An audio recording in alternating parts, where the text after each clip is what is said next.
Imagine yourself in 20 years. You'll be living with your college sweetheart, 2.4 kids, behind the proverbial white picket fence. Will you be the next .com billionaire? Or will you be sleeping it off in an alley somewhere? When you think about yourself right now, a very specific area of the ventromedial prefrontal cortex is activated. But for some of you, when you think about the person you'll be in 20 years or even tomorrow, the brain reacts almost exactly the way it does when you think about somebody else. That could be a problem because people who think of their future selves as a different person aren't likely to buy insurance or save for retirement. Why bother? Blow off your studies. Stay up all night, have a few more drinks. That homework isn't your problem. It's future you's problem. Let that asshole deal with it. One popular definition of insanity is doing the same thing over and over again and expecting a different outcome. When you binge eat a pint of chunky monkey, you see the negative results when you step on the scale. So when you go to the freezer to grab another one, you should remember that negative consequence and resist. But you don't. Why? Because you can't forget the rush of pleasure, the dopamine that floods your nucleus accumbens, and you reach for the closest spoon. Compulsively repeating dangerous behavior is easy. Breaking those patterns is hard. Can we at least recognize the symptoms? Admit our mistakes and try to turn over a new neurological leaf? If the past is prologue, is our script written in permanent ink? Can we learn from our history? Or are we doomed to repeat it?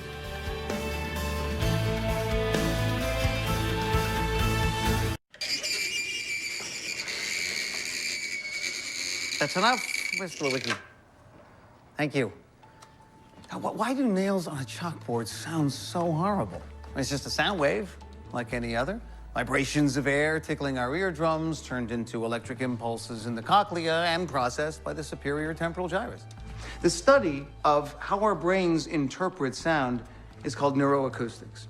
Now, what can it tell us about why we love some sound waves and hate others? One theory is that we dislike certain frequencies because they're close to the sounds made by a monkey's predators. Another says that we hate frequencies in the same range as a baby's cries, which might explain how I feel when I hear Mr. Lewicki singing along to his Michael Jackson records.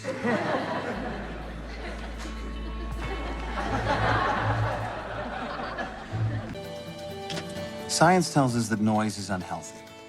Even low-level noise in our cities and offices increases anxiety and interferes with brain function. Traffic, media chatter, chirping phones, and tweeting computers damage our ability to learn and focus, increases our heart rates, blood pressure, and aggression. But imagine if the noise wasn't just on the outside, but it was even louder inside your head. We need quiet, inside and out, to think clearly, to heal. And in our modern world, true quiet is as rare as a truly dark sky. So when you find it, the silence reveals an unexpected beauty, just like the darkness reveals the Milky Way. Remember when we were allowed to have do-overs? Weren't they magical when we were kids? You know, if you didn't like the way things turned out on the baseball field, you just asked for a do-over, and it was like the strikeout never happened. Unfortunately, life is less accommodating. Every moment we experience leaves a permanent imprint on our brains, shaping how we perceive things and people in the future. It's called implicit memory. And it's constantly reminding us to be careful. Who can we trust? When are we safe? And what are we capable of? Of course, there are benefits to a cautious approach to life. Hello? Hello? Hello? Helps us to avoid the things that make us unhappy or sick.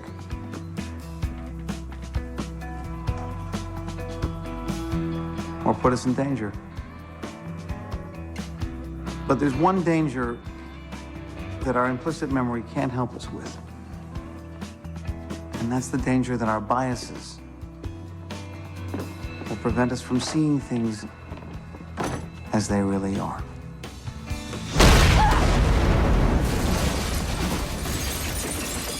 This is the final frontier. We are entering the most uncharted territory known to man, and we don't need a spaceship to get there.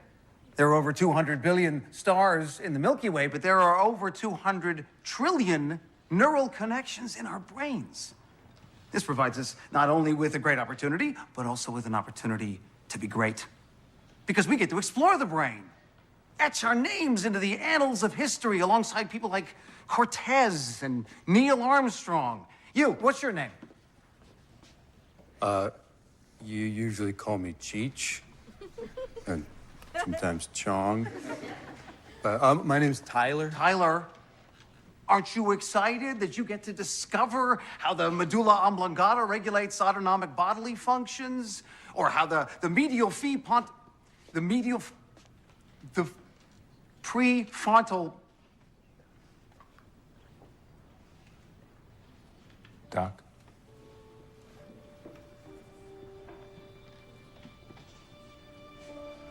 Why are we wasting such a beautiful day cooped up inside? Look out there, we should be out there, exploring. Everybody go, go on. Everybody go, go. Spend the rest of the day engaging your brains. Go forth, make bad decisions, discover something.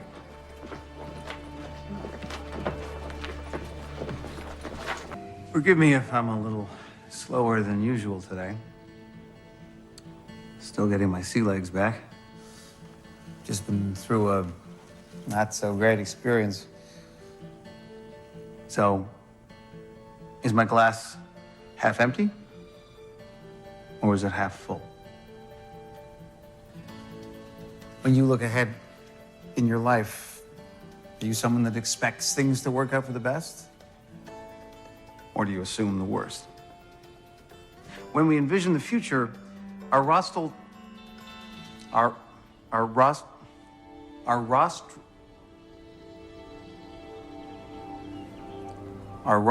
anterior cingulate cortex determines whether our vision will be one of clear blue skies or dark storm clouds. But optimism and pessimism are not hardwired. By using cognitive behavioral techniques, we can overcome our natural tendency toward doom and gloom.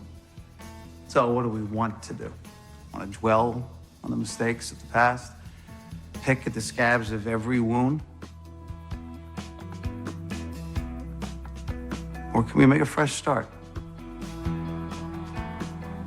Be grateful for what we have. Cherish our relationships. Our lives are richer when we choose optimism. And if we do, we might just see that our glass is a little more full than we thought.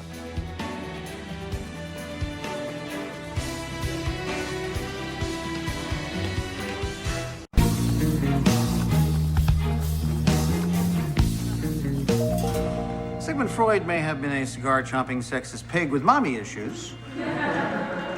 But when it comes to his theory of the unconscious, turns out he pretty much nailed it.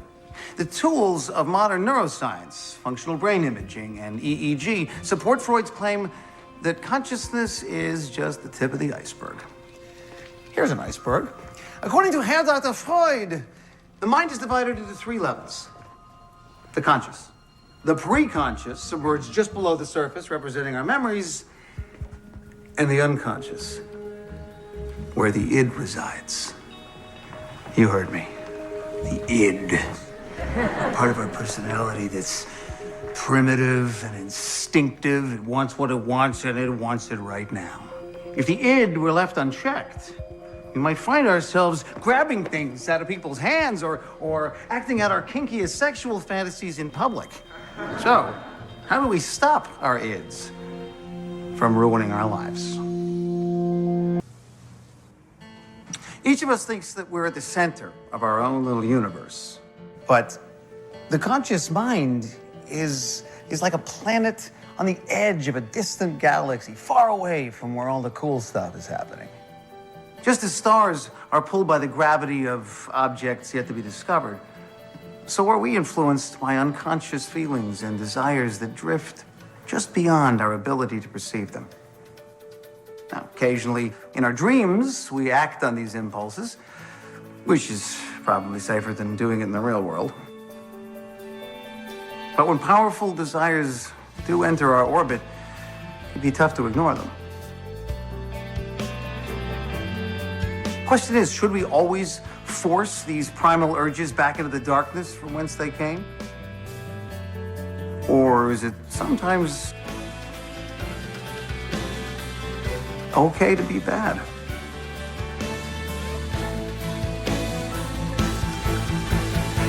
It was Bagheera, the Black Panther, inky black all over, but with the panther markings showing up in certain lights like the pattern of watered silk. He had a voice as soft as wild honey. Delicious. I mean that. When I read the words wild honey, it lit up my gustatory cortex, the region of the brain that registers taste. And watered silk triggered my somatosensory cortex, home to my sense of touch. That's why when we read literature, it makes us feel alive. It serves up a feast for the senses. So this weekend, I am challenging Mr. Lewicki here to put down the comic books and pick up some Kipling, or some Faulkner, or some Joyce, and it wouldn't kill you knuckleheads to do the same thing.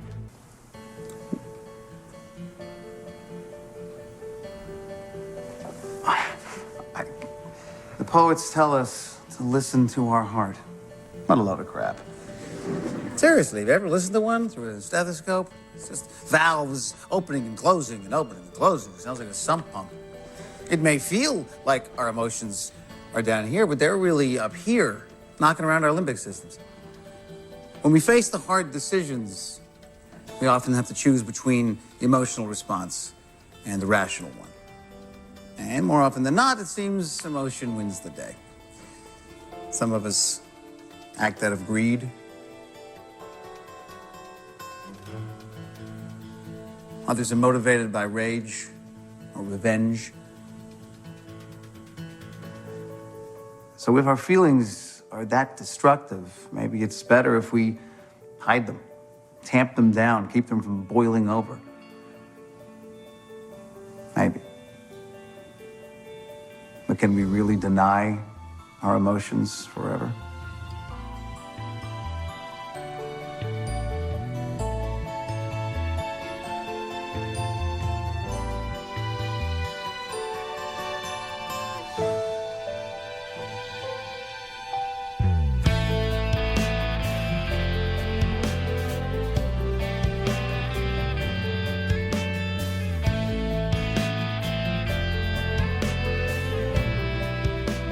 Sooner or later, will they bubble to the surface and force us to act?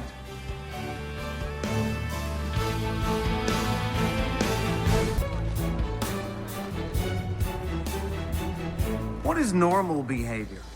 I mean, sometimes it's just a matter of common sense. If you wash your hands before dinner, you have good hygiene. You wash them 12 times in a row after touching a doorknob, that's obsessive-compulsive disorder. Of course, it's not always so easy to tell the difference. Hey, what the hell is wrong with you? You trying to kill somebody? Come on, Lil, hop on. Oh my God, Jesse, what are you doing? Remember? Up on the roof with Tresta, when we said we loved each other, and we talked about hitting the road, not stopping till Baja, just camping on the beach to deceive Cortez. Today's that day. Okay, Romeo, you've made your grand romantic gesture. Come on, baby. I love you, and you love me. This is our moment. Do it! Do it! Do it! All right. Do it! Off the bike, kid. Right now. Last chance, Lily. Come on. I'm sorry, Jesse. I can't.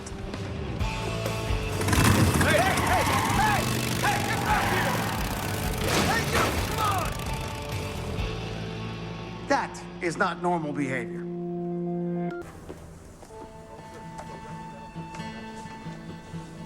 Are you good in a crisis?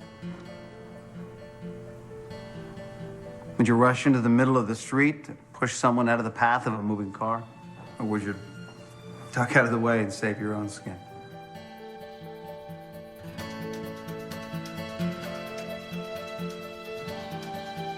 When it comes to crises, it really does take a village. A team of neurological neighbors in your brain working together to avert disaster. Much like it sometimes requires a team of first responders to rescue somebody in a deadly predicament.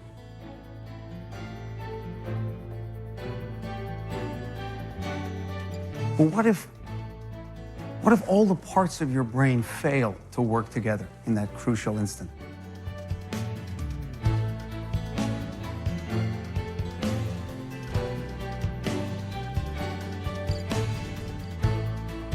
What if your limbic system and your dorsolateral prefrontal cortex betray each other at the moment of truth?